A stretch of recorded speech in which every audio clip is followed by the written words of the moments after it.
দাউ দাউ করে জ্বলছে শিল্পনগরী চট্টগ্রামের ইপিজেড এলাকার আদম টেক্সটাইল ফ্যাক্টরি। আগুন ছড়িয়ে পড়েছে 7তলা ভবনেও। দিনভর টানা চেষ্টার পরও আগুন নিয়ন্ত্রণ আনতে ব্যর্থ হয়েছেন ফায়ার সার্ভিসের 16টি ইউনিট। যে কোনো সময় ভবনটি ধসে পড়ার আশঙ্কা তৈরি হয়েছে।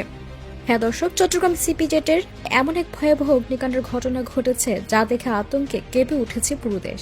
দুপুরের রোদ্দুরের মধ্যেই মুহূর্তের মধ্যে আগুন গ্রাস করে নেয় আদম ক্যাপ অ্যান্ড টেক্সটাইল কারখানার 5 থেকে 8 তলা পর্যন্ত অংশ। শ্রমিকদের চিৎকার, ধোঁয়ার কালো মেঘ, ভবন ধসে পড়ার শব্দ সব মিলিয়ে সৃষ্টি হয়েছে এক বিভীষিকাময় দৃশ্য। মানুষের মুখে এখন একটাই প্রশ্ন, দেশে কি চলছে? কেন একের পর এক কারখানা আগুনে পুড়ে ধ্বংস হয়ে যাচ্ছে?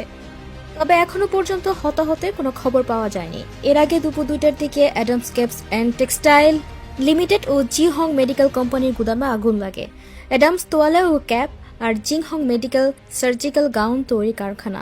দুটি কারখানায় 7তলা ভবনে অবস্থিত এবং আগুনের সূত্রপাত হয় ভবনের সর্বোচ্চ তলার গুদাম থেকে।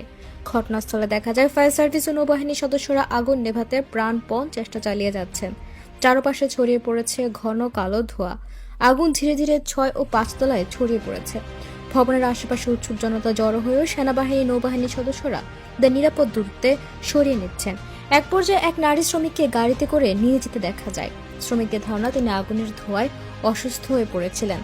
সিপিজেড সূত্র জানায় ভবনটিতে প্রায় 700 শ্রমিক কাজ করেন। তবে চট্টগ্রাম রপ্তানি প্রক্রিয়াকরণ অঞ্চলের নির্বাহী পরিচালক আব্দুস সুবাহান জানিয়েছেন, আগুন লাগার সঙ্গে সঙ্গে শ্রমিকদের নিরাপদে সরিয়ে নেওয়া হয়, ফলে হতাহতের কোনো আশঙ্কা নেই।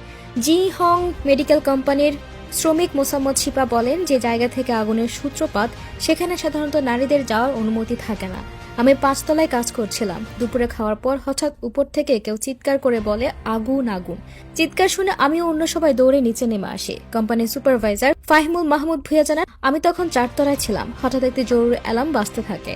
এরপর জানতে পারি আগুন লেগেছে। শুরুতে আগুন ছোট ছিল, পরে তা দ্রুত ছড়িয়ে পড়ে। এখন দাউ দাউ করে জ্বলছে।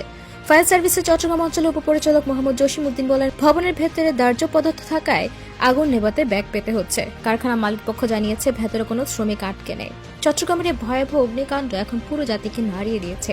শ্রমিকদের জীবনের নিরাপত্তা, কারখানার নিরাপত্তা ব্যবস্থা ও অগ্নি নির্বাপন প্রস্তুতি নিয়েও আবারও প্রশ্ন উঠছে সর্বমহলে।